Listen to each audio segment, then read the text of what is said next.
അപ്പോൾ എല്ലാവർക്കും ഹൃദയം നിറഞ്ഞ ഓണാശംസകൾ. ഞാൻ ഒരു ചെറിയ കാര്യം പറയാൻ വേണ്ടിയിട്ടാണ് വന്നത്. എന്നോട് വേറെ ഒന്നും തോന്നരുത്, കാരണം ഞാൻ സോഷ്യൽ മീഡിയ കൈകാര്യം ചെയ്യുന്ന ആളാണ്.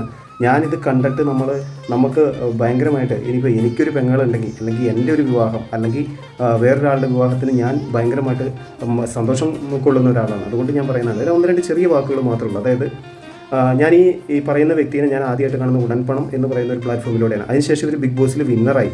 അനുമോളെക്കുറിച്ചാണ് ഞാൻ പറഞ്ഞത്. അനുമോളുടെ കല്യാണം കഴിഞ്ഞതിന് ശേഷം അനുമോളുടെ ഓരോ വീഡിയോയുടെ അടിയിലും വന്നിട്ട് അവരെ വളരെ മോശപ്പെട്ട രീതിയിൽ, അവരെങ്ങനെ ആയിക്കോട്ടെ, അവരുടെ അധ്വാനത്തിലൂടെ അവർക്ക് നഷ്ടം വന്നാലും ആരോടും ചോദിക്കാൻ വരുന്നില്ല, ലാഭം കിട്ടിയാലും അവരാരോടും ചോദിക്കാൻ വരുന്നില്ല. അവരുടെ ജീവിതത്തിൽ അവർ കഷ്ടപ്പെട്ട് അവരുടെ പ്രയത്നം കൊണ്ട് വളർന്നു വന്ന ഒരു സ്ത്രീ എങ്ങനെ ആയിക്കോട്ടെ. അപ്പോൾ എൻ്റെ ആയാലും നിങ്ങളുടെ ആയാലും പുറത്തൊരാളുടെ ആയാലും ഒരു കല്യാണം നടക്കുമ്പോൾ നമ്മൾ മനസ്സുകൊണ്ട്, നമ്മളൊരു കല്യാണത്തിൻ്റെ വേദിയിൽ പോയിരിക്കുമ്പോൾ നിങ്ങൾ ചിന്തിച്ചിട്ടുണ്ടോ, മനസ്സുകൊണ്ട് ദൈവമേ നമ്മൾ നന്നായിട്ട് വരണേ, നന്നായിട്ട് ജീവിക്കട്ടെ, നമ്മൾ അനുഗ്രഹം കൊടുക്കാറില്ലേ? അതുപോലെ നിങ്ങൾക്കൊക്കെ ഒരു അനുഗ്രഹം കൊടുത്തുകൂടെ എന്നാണ് ഞാൻ ചോദിക്കുന്നത്. എല്ലാവരോടുമായിട്ട് ചോദിക്കുക, ഒരു അനുഗ്രഹം, നന്നായിട്ട് ജീവിക്കട്ടെ. ഇത് അതിനപ്പുറത്തേക്ക് ഏതെല്ലാം മോശപ്പെട്ട രീതിയിലുള്ള കമൻറ്റുകളാണ്, ഏതെല്ലാം മോശപ്പെട്ട രീതിയിലുള്ള ഹറാസ്മെൻറ്റാണ് അവർ ചെയ്യുന്നത്. ഇത് ജീവിക്കട്ടെ, തുടങ്ങിയിട്ടല്ലേ ഉള്ളൂ. അവർ ജീവിച്ച് കാണിക്കട്ടെ. ജീവിക്കാൻ പറ്റിയില്ല എന്നുണ്ടെങ്കിൽ അവരുടെ പ്രശ്നങ്ങൾ അത് അവർ സഹിക്കട്ടെ. നമുക്ക് നമ്മുടെ പണി നോക്കാം. ഒരിക്കലും നമ്മൾ മറ്റൊരുത്തൻ്റെ ജീവിതത്തിൻ്റെ ഉള്ളിലേക്ക് കടന്നു ചെന്നിട്ട് നമ്മളൊന്നും പറയേണ്ട കാര്യമില്ല.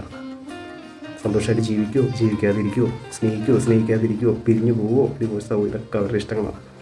ഒരിക്കലും നമ്മൾ മനസ്സുകൊണ്ട് നമ്മുടെ പെങ്ങളെ കല്യാണം കഴിച്ചു വിട്ട് കഴിഞ്ഞാൽ നന്നായിട്ട് ജീവിക്കട്ടെ എന്നല്ലേ നമ്മൾ ആഗ്രഹിക്കുന്നത്, അല്ലേ? ഞാനങ്ങനെ ആഗ്രഹിക്കുന്നത്. അതുപോലെ തന്നെ എനിക്കൊരു കല്യാണം ഉണ്ടെങ്കിൽ, ഞാൻ കല്യാണം കഴിച്ചാണ് അത് വേറെ കാര്യം. എനിക്കൊരു കല്യാണം ഉണ്ടെങ്കിൽ എൻ്റെ ബാക്കിൽ നിൽക്കുന്ന ആൾക്കാർ അവൻ നന്നായിട്ട് ജീവിക്കട്ടെ എന്നാണ് ഞാൻ ആഗ്രഹിക്കുന്നത്, അല്ലേ?